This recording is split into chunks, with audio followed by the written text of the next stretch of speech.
આપનું આજે આપણે વાત કરી રહ્યા છીએ મહાપર્વ એટલે કે મહાશિવરાત્રીના દિવસે શિવાલયોમાં આજે દરેક મંદિર પરિસર હર હર મહાદેવના નાદથી ગુંજી ઉઠ્યું છે।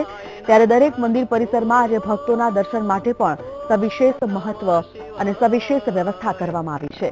આ ચકુડિયા મહાદેવનું અમદાવાદનું મંદિર છે, જ્યાંથી અત્યારે આપણે થોડીવાર પહેલા અમારા સંવાદદાતા સાથે વાતચીત કરી અને નિહાળ્યું કે આ મંદિરમાં આજે કેવા પ્રકારની વ્યવસ્થા કરવામાં આવી છે। સાથે જ પલક મકવાણા આપણી સાથે છે અને તેની સાથે જોડાઈ ગયા છે અમદાવાદના ગુરુકુળ વિસ્તારમાં માનવ મંદિરથી નરેન્દ્ર રાઠોડ। તેઓ પાસેથી પણ માહિતી મેળવીએ કે આજે અમદાવાદમાં ખાસ કરીને શિવાલયોમાં કેવા પ્રકારની વ્યવસ્થા આવી છે। નરેન્દ્ર, આપના તરફથી જાણવા માંગીશું।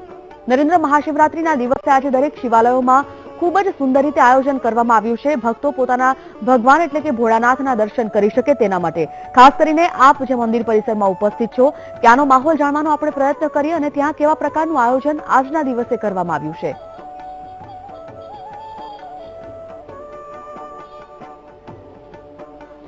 દેવાદિદેવ મહાદેવ તેમજ ભોળેનાથ વિવિધ નામોથી જે પ્રચલિત છે તેવા મહાદેવને આજે ખુશ કરવા અથવા તો એમને પ્રજવવા માટેનો આજનો દિવસ એટલે મહાશિવરાત્રી માટે ખાસ આયોજન કરવામાં આવે છે અને અમે અત્યારે જે માનવ મંદિર છે ત્યાં પહોંચ્યા છીએ। ત્યારે દેખાડીએ કે કઈ રીતનું ખાસ આયોજન કરવામાં આવ્યું છે। ખૂબ જ મોટા પ્રમાણમાં ભક્તો સવારથી અહીંયા જોવા મળી રહ્યા છે અને ખૂબ એવા આયોજનો કરવામાં આવ્યા છે। ખાસ કરીને જે ચાહે દર્શનની વ્યવસ્થા હોય અથવા તો ભાંગની વ્યવસ્થા હોય અથવા તો જે પૂજા કરવાનું જે મહાત્મ્ય હોય છે એ તમામ અંગે આજે ખૂબ આયોજનો કરવામાં આવે છે અને જે ભાવિ ભક્તો છે તે રંગેચંગે અહીંયા પહોંચી રહ્યા છે। ખાસ કરીને વાત કરવામાં આવે તો શિવ પુરાણ અનુસાર મહાશિવરાત્રીમાં 6 પ્રકારની વિવિધ પૂજાઓ કરવામાં આવતી હોય છે અને ભાવિ ભક્તોએ શિવજીને રીઝવવા માટે એ ખાસ 6 પ્રકારની પૂજા કરવી જોઈતી હોય છે તેવું જાણકારો દ્વારા જણાવવામાં આવી રહ્યું છે। આપણો જે સંસાર છે એની અંદર શિવજીને વિવિધ 2 પ્રકારે પૂજવામાં આવે છે અને એક છે શિવ જે સંસારી છે જેને ભોળેનાથ તેમજ સપરિવાર જગતનું કલ્યાણ કરનાર શિવજી તરીકે પૂજવામાં આવે છે। આ સિવાય જે મહાકાલ છે જે સિદ્ધિ યોગીના ગુરુ છે એ શિવજી તરીકે પૂજવામાં આવે છે। ત્યારે એ શિવજી છે તેને પૂજવા માટે જે ભક્તો છે તે ખૂબ દૂરથી અહીંયા પહોંચી રહ્યા છે અને જે બીલીપત્ર હોય, મધ હોય, તલ હોય એ સહિતની જે તમામ વસ્તુઓ છે તે આરૂઢ કરીને તેમને અત્યારે પૂજા અર્ચના કરવામાં આવી રહી છે। ત્યારે કેટલાક જે ભક્તો છે તે પણ આપણી સાથે જોડાયા છે। ભક્તો સાથે વાત કરીએ કે કઈ રીતની શ્રદ્ધા તેમની આજના દિન પૂર્વે ખાસ રહેલી છે અને શિવજીને કઈ રીતના તેઓ પ્રસન્ન કરવાના પ્રયાસ કરી રહ્યા છે।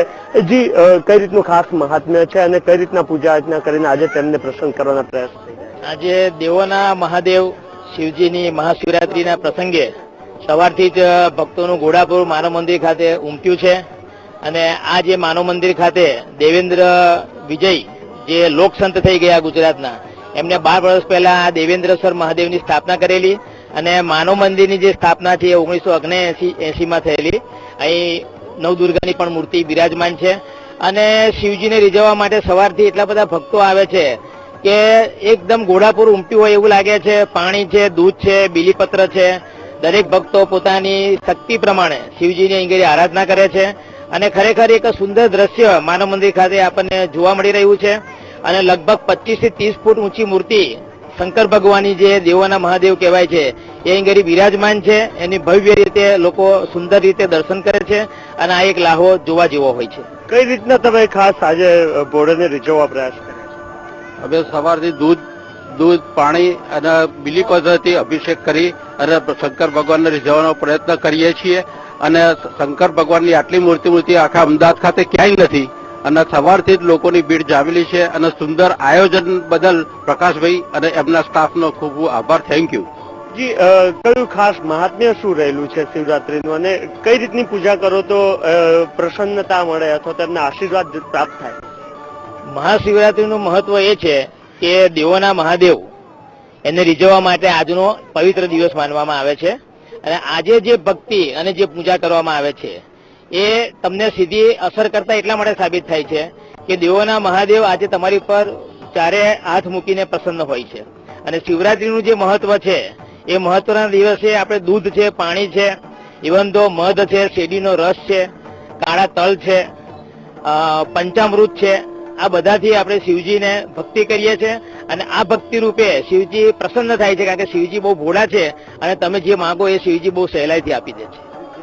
શિવજી ભોળા છે અને આજના ખાસ દિને તેમની પાસે જે માંગો એ આજના ખાસના દિવસે તે તેમને પ્રાપ્ત પણ થતું હોવાની માન્યતાઓ છે. આ સિવાય શિવ પુરાણમાં પણ પાર્વતી દ્વારા મતલબ જે ઉલ્લેખ કરવામાં આવ્યો છે તે મુજબ પાર્વતી દ્વારા શિવજીને પૂછવામાં આવ્યું કે મૃત્યુલોકના જે પ્રાણીઓ છે તે કઈ રીતની પૂજા અથવા તો કયા દિને આપને ભજે તો તમે એમના પર પ્રસન્ન થાવ છો, તો એ આજે મહાશિવરાત્રીનો દિવસ શિવરાત્રી એ પૂજા કરવામાં આવે તો હું તેમના પર પ્રસન્ન થાઉં છું તેવું શિવજી દ્વારા પણ મહાપુરાણ જે શિવપુરાણ છે એની અંદર ઉલ્લેખ કરવામાં આવ્યો છે. ત્યારે આજના ખાસ દિને જે ભાવિ ભક્તો છે તે ખૂબ ભોળેનાથને જે પ્રસન્ન કરવા માટે પૂજા અર્ચના સવારથી જ કરી રહ્યા છે અને એ તમામ દ્રશ્યો જેટલા પણ શિવાલયો છે અથવા તો શિવ મંદિરો છે ત્યાં જોવા મળી રહ્યા છે. બિલકુલ. ફરી એકવાર જોડાઈએ છીએ પલક સાથે. પલક, હિન્દુ શાસ્ત્રોની જો આપણે વાત કરીએ, હિન્દુ શાસ્ત્રોમાં પૌરાણિક મંદિરોનું ખૂબ જ મહત્વ રહેલું છે. અમદાવાદમાં અત્યારે આપ જે મહાદેવ મંદિરથી છો, ચકુડિયા મહાદેવ મંદિરથી, તે પણ ખૂબ જ જૂનું અને પૌરાણિક મંદિર છે.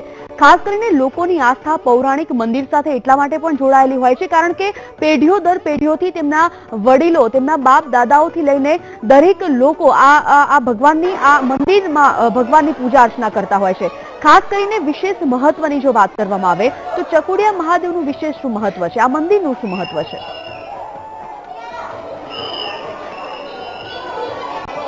જે ચોક્કસથી સંજીવની, દરેક મંદિરનું કોઈના કોઈ વિશેષ મહત્વ હોય છે અને ખાસ કરીને જે પૌરાણિક કથાઓ હોય છે કોઈના કોઈ મંદિર સાથે જોડાયેલી છે.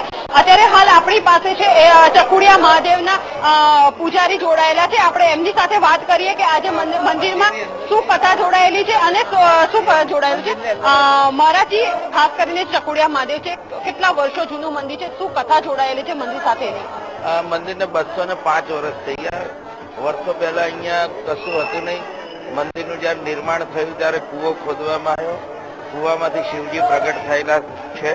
7 ચોટી છે લિંગ ઉપર. ચોટિયા મહાદેવમાંથી ચકુડિયા મહાદેવ નામ પડેલું છે અને 205 વર્ષ થઈ ગયા દાદાના મંદિરને. એમાં શિવજીની પ્રતિમા, પાર્વતી માની પ્રતિમા કૂવામાંથી પ્રગટ થયેલી છે અને વર્ષો પુરાણું મંદિર છે. શિવરાત્રીમાં હજારો ભક્તો દર્શનનો લાભ લે છે.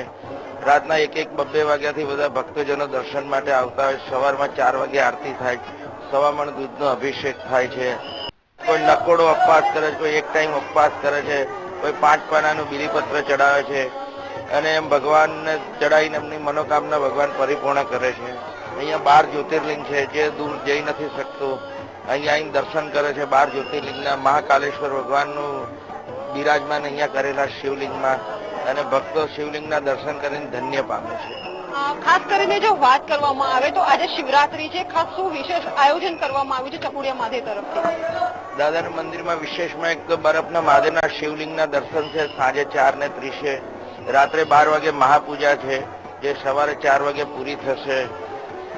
મૃત્યુંજય મહાદેવના રુદ્રી જાપ ને બધું થશે રાત્રે અને હજારો ભક્તો દર્શનનો લાભ લેશે. જે ચોક્કસ સંજીવને જે રીતે આપણે જોયું કે 200 થી વધારે વર્ષ પુરાણું મંદિર છે અને ખાસ વિશેષ પૂજન પણ આજે બપોર પછી કરવામાં આવશે આજે શિવરાત્રી નિમિત્તે. જી બિલકુલ. પલક, આપની સાથે વાતથી ચકુડિયા મહાદેવથી અમારા સંવાદદાતા હતા પલક મકવાણા અને સાથે જ ગુરુકુળ વિસ્તારમાં માનવ મંદિરથી નરેન્દ્ર રાઠોડ જોડાયેલા છે. આપણે આજે આ મંદિરોમાં કેવા પ્રકારની સવિશેષ વ્યવસ્થા કરવામાં આવી છે, ભક્તોના દર્શન માટે શું શું ખાસ આયોજન કરવામાં આવ્યું છે, વ્યવસ્થા કરાઈ છે, આ તમામ વિષય પર આપણે ફરી એકવાર ચર્ચાનો દોર યથાવત રાખી નરેન્દ્ર આપની પાસે આવીશું. નરેન્દ્ર, ખૂબ જ પ્રસન્નતા અનુભવી રહ્યા છે દરેક ભક્તો. જ્યારે આપણે થોડી વાર પહેલા આ તમામ ભક્તો સાથે વાતચીત કરી, ખાસ કરીને આ માનવ મંદિરની જો વાત કરવામાં આવે, આજે મહાશિવરાત્રીના દિવસે આ મંદિર પરિસર દ્વારા કોઈ ખાસ ધાર્મિક કે સાંસ્કૃતિક આયોજન કરવામાં આવ્યું છે ખરું?